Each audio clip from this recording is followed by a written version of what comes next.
പൗരത്വ ഭേദഗതി ബില്ലിൽ ചെറിയൊരു ഭേദഗതി കൂടി വരുത്തേണ്ടതുണ്ട് എന്നുള്ള ഒരു പക്ഷം പോങ്ങനുണ്ട്.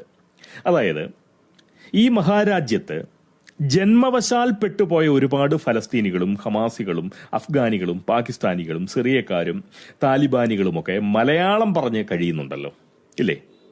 അവരെയെല്ലാം അതാത് രാഷ്ട്രങ്ങളുമായി ആശയവിനിമയം നടത്തിക്കൊണ്ട് ഒരു ധാരണ ഉണ്ടാക്കിയെടുത്തതിന് ശേഷം ഇവിടുള്ള ഈ ഫലസ്തീനികളെയും ഹമാസികളെയും പാകിസ്ഥാനികളെയും താലിബാനികളെയും സിറിയക്കാരെയും ഒക്കെ അവരവരുടെ മാനസ രാഷ്ട്രങ്ങളിലേക്ക് കയറ്റി അയക്കാനുള്ള നടപടി കൂടി ഭാരതം കൈക്കൊണ്ടാൽ തീർച്ചയായും അത് വളരെ വളരെ നന്നായിരിക്കും. കാനിൽ ചെന്ന് വത്തക്ക ആട്ടിക്കാണിച്ച ആ കനിയെ പിടിച്ച് ഫലസ്തീനിലേക്ക് വിടാനുള്ള കുസൃതിയാണ് ഫാസിസ്റ്റ് രാഷ്ട്രം എന്ന നിലയിൽ ഭാരതം ആദ്യം കാണിക്കേണ്ടത്.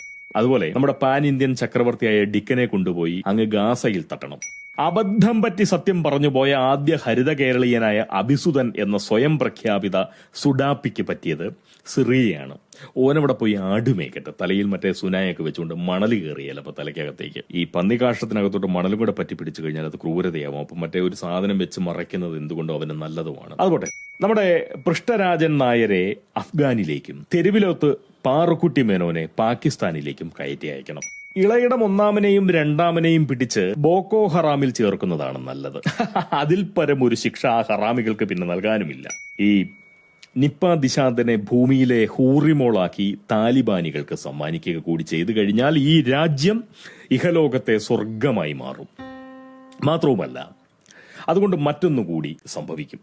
ഒന്നുകിൽ ഈ താലിബാനികൾ തമ്മിലടിച്ചങ്ങ് തീരും, അതല്ലെങ്കിൽ അവറ്റകൾ തീവ്രവാദമൊക്കെ നിർത്തി മുഴുവൻ സമയ കവിത മോഷ്ടാക്കളായി അങ്ങ് മാറും. കട്ടായം.